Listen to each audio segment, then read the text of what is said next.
da escravatura, da nossa conscientização e reflexão sobre o nosso papel. Todos nós paramos para uma reflexão, uma discussão, uma tomada de consciência do nosso papel. O Departamento Cultural do Renascença Clube, através, eu, Edileia Silvério, diretora cultural, Nancy Rosa Azeredo, vice-presidente do departamento, agradecemos a todos vocês a presença. Por favor, Nancy.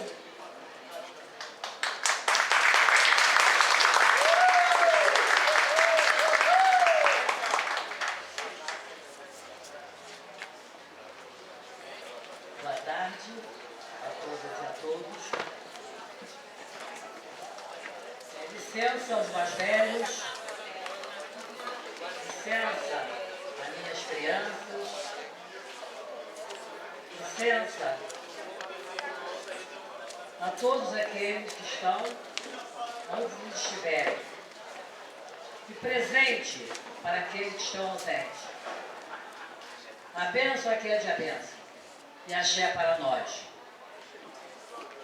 É com grande satisfação e orgulho que há um ano atrás, neste dia, eu recebi a medalha Chiquinha Gonzaga.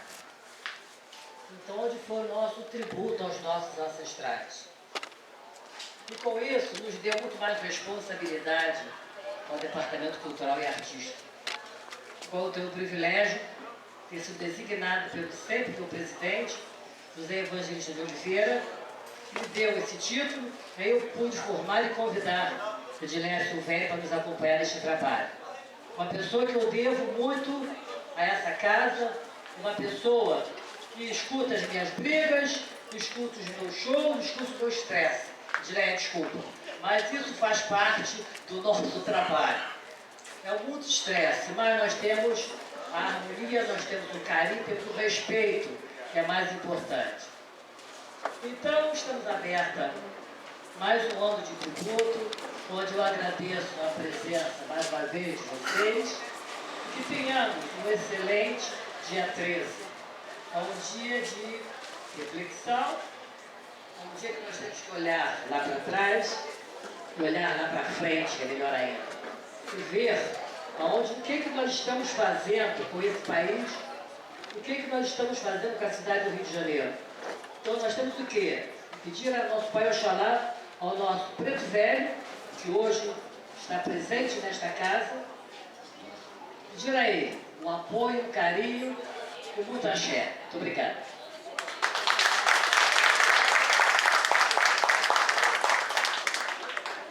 Nós teremos nesse primeiro momento uma conversa, uma roda de conversa em que nós estaremos sobre a mediação de Lia Vieira, nossa escritora, nossa querida amiga.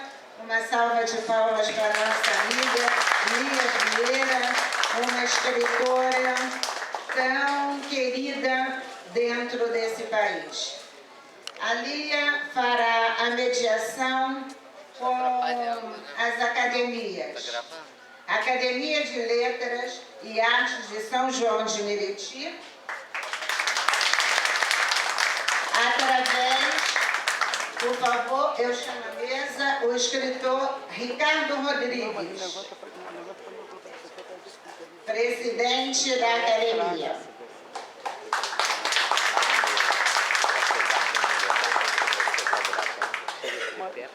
Professor Rodney de Albuquerque, que ocupa a cadeira número 2, L85.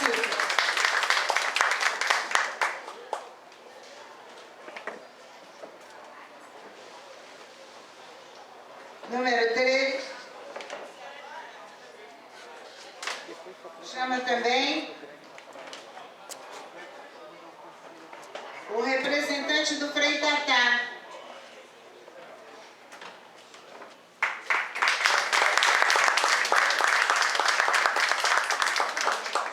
Eu vou passar a palavra agora a Lia Vieira para a conversa entre eles.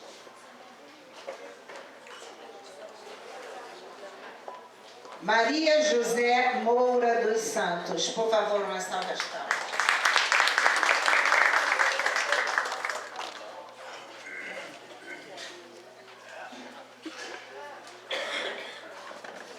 Olá, meu cordial boa tarde a todos e a todas. E eu aproveito da autoridade que me foi dada nesse dia para agradecer a presença de vocês nesse espaço que nós normalmente chamamos a nossa casa, né? E tantos eventos vão acontecer por aí, mas o Renascença Clube resolveu firmar mais uma pedra, né? Colocar mais um momento nesse espaço. Mas me parece que a Didi quer ainda chamar alguém, né? Continuar.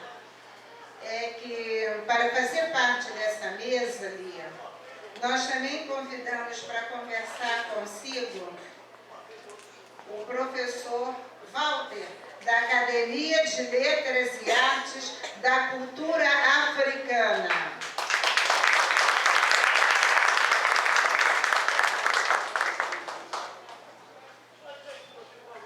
Pronto, Lia. Você não tem a BL Afro também? É ele. A BL Afro é ele.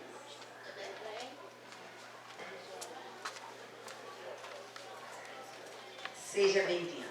Então, este momento é de real importância na história do desenvolvimento dessa casa, não é? Porque normalmente as pessoas estão acostumadas à música e dança. E mais uma vez o Departamento Cultural ousa trazer para aqui a literatura. Ao invés de dançar, e nós dançaremos mais tarde, ao invés de cantar, e nós cantaremos mais tarde, nós vamos abrir os trabalhos desse dia de hoje com uma coisa muito difícil, que é a questão da literatura. Ainda hoje, nos lugares que eu vou, e eu já estou nessa estrada mais ou menos uns 25 anos, a surpresa, né? Quando falam, mas você escreve?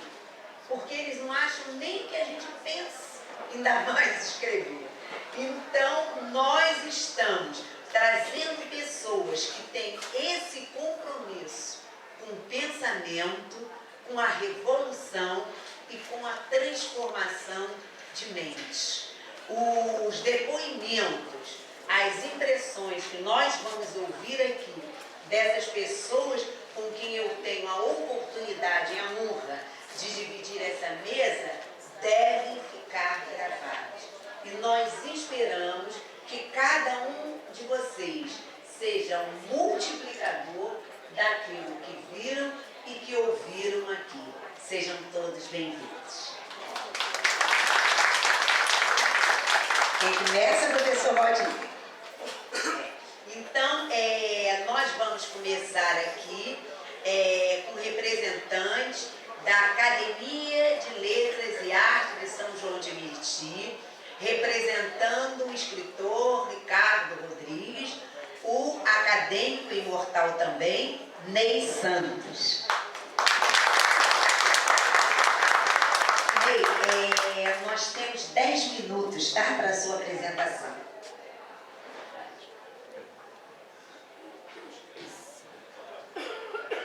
Obrigado. Boa tarde a todos, a todas, à mesa, a todos os presentes. Em nome do presidente José Ricardo Rodrigues, presidente da Academia de Letras e Artes de São João do Meriti, situado à rua Antônio Teles de Menezes, número 50, sala 4, em São João do Meriti, fundada em 23 de novembro de 2011. A nossa academia, nós somos hoje com 18 membros e 2 postulantes à cadeira. Eu gostaria que neste momento todos os confrades, confreiras, postulantes e que vieram nos acompanhando pusessem de pé para que todos conhecessem a nossa academia. Muito obrigado. E para nós é uma honra, diante desse dia, estar aqui nesta casa, como muitos de nós é a primeira vez, e é um privilégio muito grande para nós. Eu vou aqui falar um pouquinho. Pensei na metáfora para que nós pudéssemos refletir um pouquinho. Nascemos como um balde, cheio de água. Nossa essência mais pura, aos poucos, na relação com os outros, vamos recebendo críticas, vamos sendo podados, moldados. Estas intervenções, quando muito agressivas ou incisivas, vão causando os furos. Através dos furos, nossa essência vai se esgotando. Hoje, quando olhamos para dentro do balde, pensamos: quem sou eu? O que sobrou daquilo que eu era? O que tinha dentro do balde? Nossa essência? Qual é a sua essência? Onde ela está? Você consegue transmiti-la na sua relação com o outro? Você valida quem você é quando está na relação com o outro? Aquilo que de mais simples temos, aquilo que é nosso, nossa marca registrada. A ideia é que possamos nos conhecermos, buscando dentro de nós mesmos esta essência, para que resgatemos o que temos de mais valor, em busca da autoestima. Nós, a cada dia, estamos passando por esse processo, e nós vemos muitos passando por dificuldade em determinados lugares que nós adentramos. Tudo por causa de quê? Por causa da pele? Por causa da cor? O que nós temos de inferioridade dos outros? Por que nos julgam assim? O que fizemos para receber tal crítica? Os nossos antepassados passaram por dificuldades. E eu fico imaginando o que eles fizeram para sofrer na carne tamanha tortura. Mas nem por isso eles deixaram a autoestima de lado. E eles lutaram com garra, com coragem, para que hoje nós pudéssemos estar aqui, louvando e agradecendo o que eles fizeram por nós. Eles abriram caminho. E nós temos esse compromisso de fazer com que os nossos, que vêm atrás, as nossas crianças, eles tenham liberdade. É a nossa busca constante. O que me fez pensar nesse tema, em busca da autoestima? Como acreditar em si e no seu potencial de superação das dificuldades? Muitas vezes nós percebemos deprimidos ou ansiosos diante de situações, fases ou momentos de dificuldades, sejam elas de ordem pessoal ou profissional. O que me fez pensar nesse tema? Semanas atrás, eu conversava com uma amiga e ela me falou: Ney, uma enfermeira formada, pós-graduada, negra, estava no hospital. Uma paciente, quando foi atendida, que ela chegou, essa paciente fez um escândalo, não aceitou ser atendida pela enfermeira-chefe negra. Ela ficou indignada. Por incrível que pareça, era a única pós-graduada negra. E foi uma confusão naquele hospital e, infelizmente, ela me disse: Ney, a diretoria ficou ao lado da paciente e contra mim. Resultado, ela foi despedida, simplesmente. Mas ela falou: Ney, nem por isso eu vou abaixar minha cabeça. Vou continuar lutando, vou continuar batalhando, porque eu estudei para isso. E ela me deixou muito emocionada. Outra situação que me fez também pensar nesse tema, eu vendo o programa da Fátima Bernardes, as mães, com as suas filhinhas, mostrando a ela que ela tinha que ser bonita, que ela tinha que se achar linda, natural, como ela é. E as mães com as suas bedechas lindas, uma deusa, e as suas filhinhas, umas princesas, mostrando a ela que ela tem que ser bonita e não se preocupar com o que os colegas falam dela. Eu achei aquela cena maravilhoso, maravilhado eu fiquei. Então nós temos que continuar a nossa luta, a nossa batalha, sem baixar cabeça para ninguém e mostrar por que nós somos negros. E sim, a nossa autoestima tem que estar lá em cima. É por isso que hoje nós estamos aqui em memória daqueles que lutaram pela causa. Muito obrigado.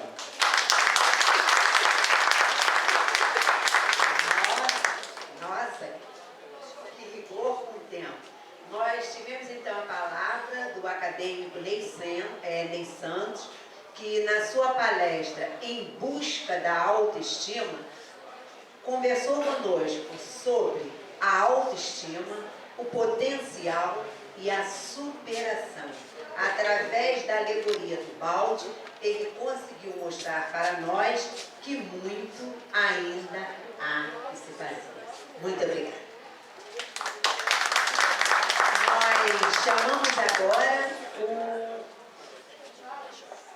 o senhor Jaime, poetinha de Meriti, que vai nos brindar com sua participação. Vamos lá, poeta, estamos querendo te ouvir.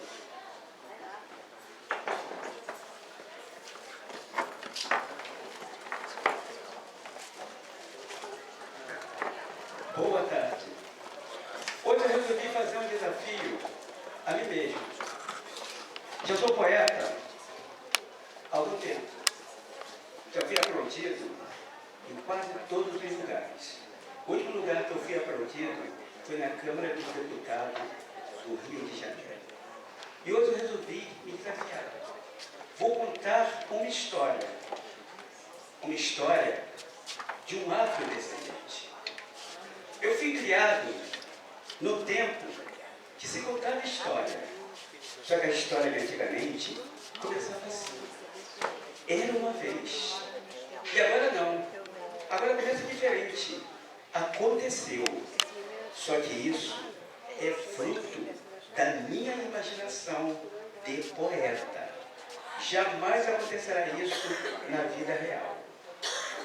O personagem da minha história chama-se João Batista de Jesus, um afrodescendente.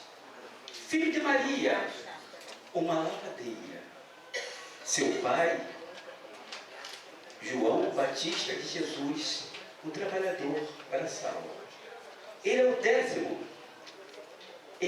décimo filho. Lutou com muita dificuldade. Estudou nos piores colégios. Aos 18 anos, começou a trabalhar em uma fábrica como ajudante de produção. Com muito custo, ingressou em uma faculdade para cursar direito.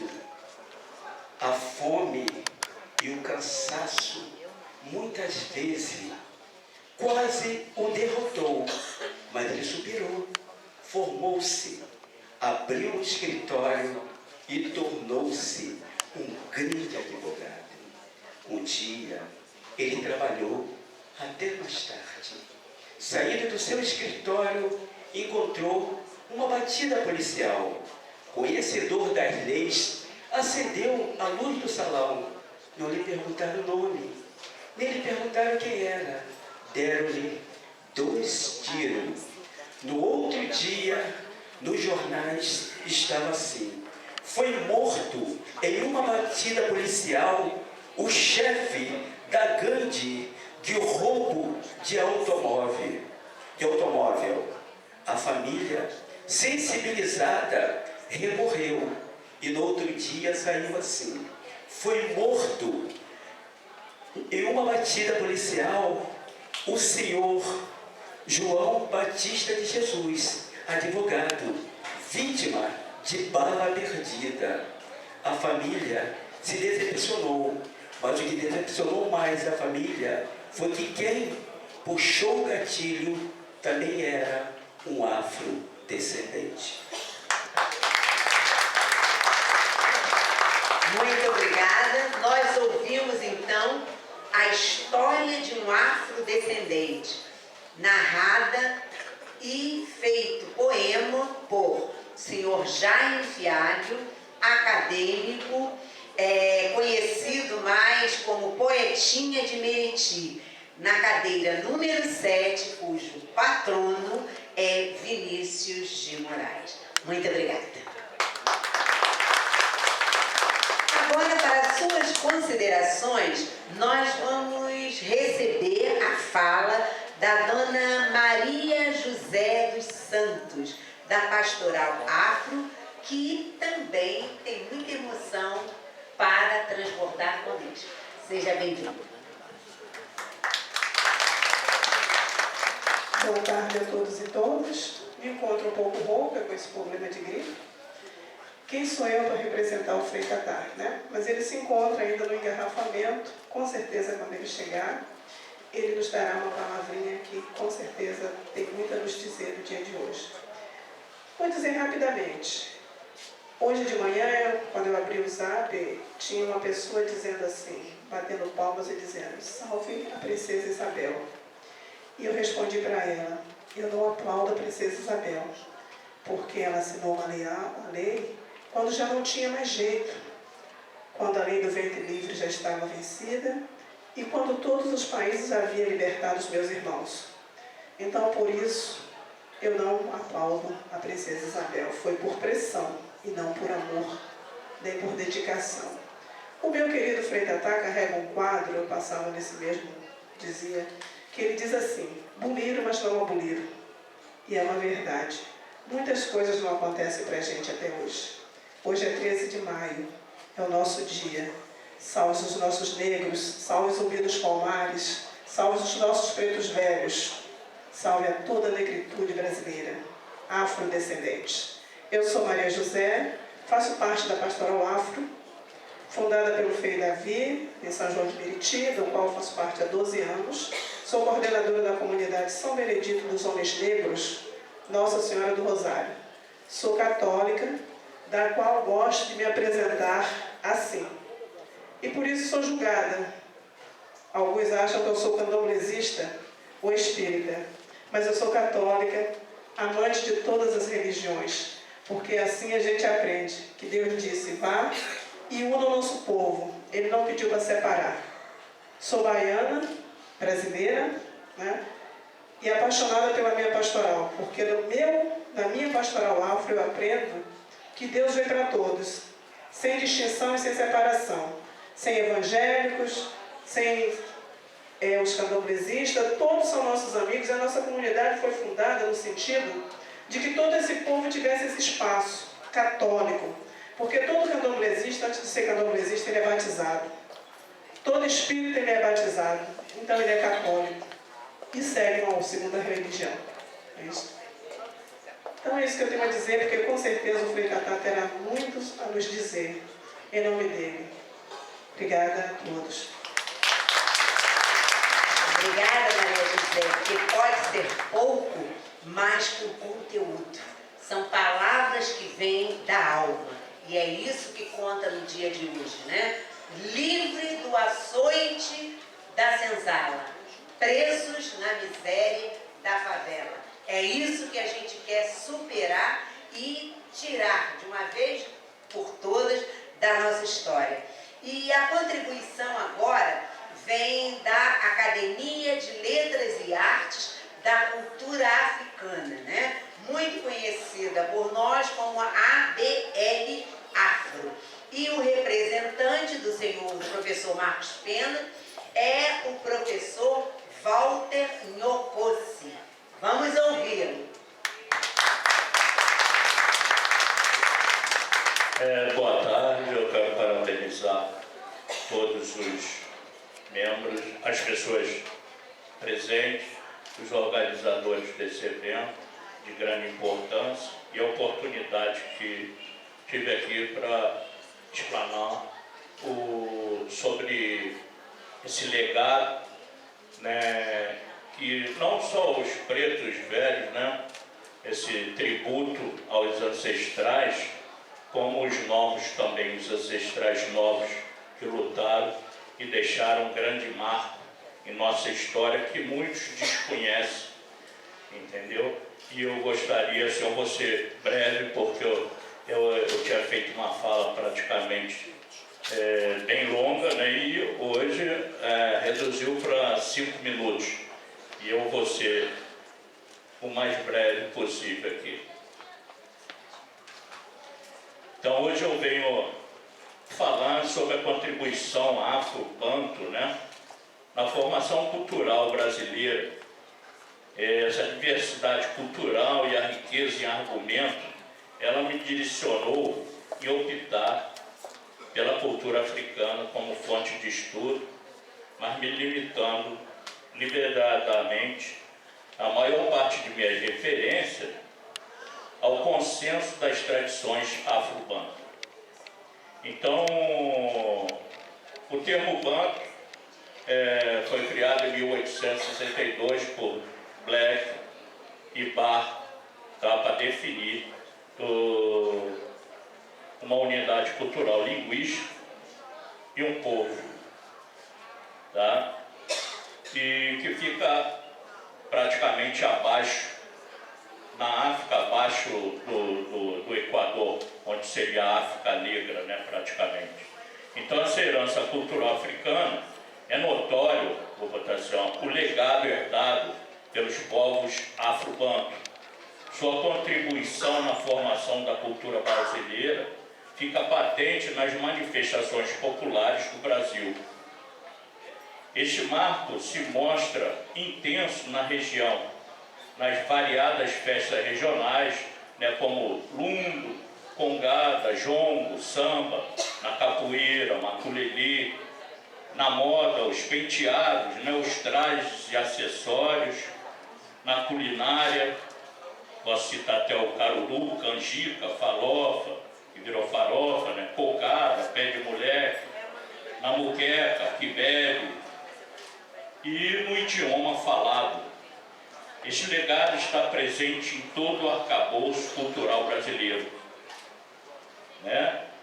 E a todos esses elementos trazidos pelos africanos, escravos e adaptados por eles ao meio que encontramos no Brasil, se denomina cultura afro-brasileira, tá? Então, a influência foi muito grande na linguística, entendeu? Esse grupo etnólogo africano que mais influenciou a língua portuguesa falada no Brasil foram os bantos, né? Então eu vou botar assim, os aportes aqui banto, o bantuísmo, ou seja, verbetes africanos que entraram para a língua portuguesa no Brasil.